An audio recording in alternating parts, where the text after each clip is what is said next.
How did my life turn into a Tyler Perry movie, part 3? So at this point, I am pretty much feeling like my little brother's mother.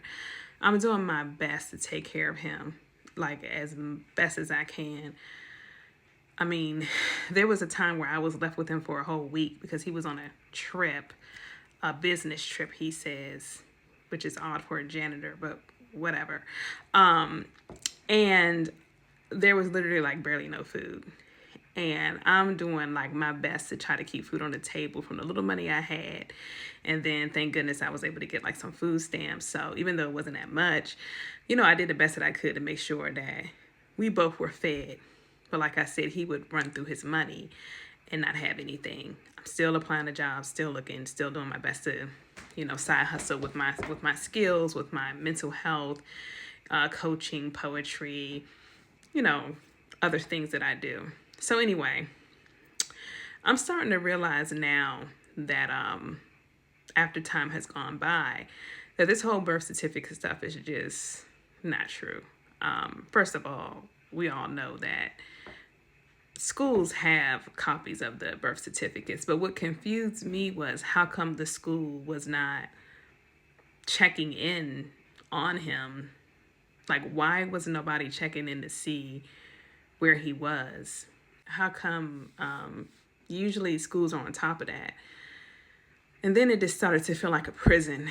I started to realize he was in the game so much, and I tried to get him out of the games. Like, I tried to get him things to, like, he can study, things that he can do, but it's hard for me to tell a child one thing when your dad is allowing you to do whatever you want.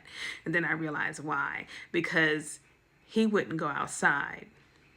And I realized why, because he's supposed to be in school. So I'm almost 100% certain that my dad told him he couldn't go outside. As a matter of fact, I think he was saying something about he's supposed to be in school and he didn't want people asking questions. So I'm talking to a social worker because I know, like, I'm going to have to call CPS at some point, like real soon. And I'm talking to them about the situation and what to do. Meanwhile, when he does come home, depending on whether or not he's taking his drugs or if he has money or whatever, depends on how he treats me. So he's saying things like, who are you? You're not my daughter. Why are you here?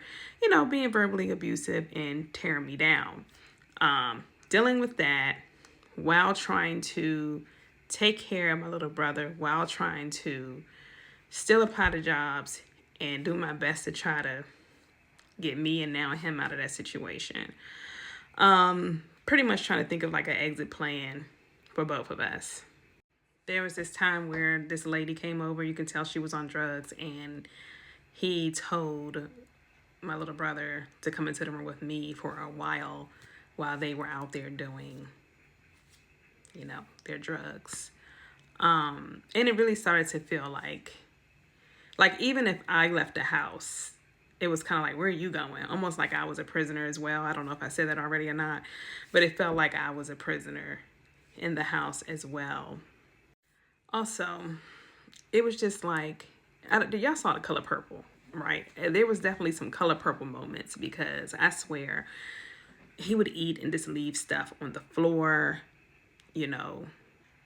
juice, plates, everything on the floor and on the tables. I mean, I'm talking about just leaving food sitting on the stove and the microwave door open and all types of stuff, leaving pee in the toilet. And if I said something, it was an issue. The one time I cooked food and I cleaned as I go, but there was one thing that I hadn't cleaned yet because I was trying to eat before my food got cold and I was going to come back and clean it. And he caught a fit and yelled at me, and that made it seem like I committed a crime. When this man literally leaves the house looking crazy and I'm cleaning it up after him. Anyway, that was the type of craziness that I was dealing with.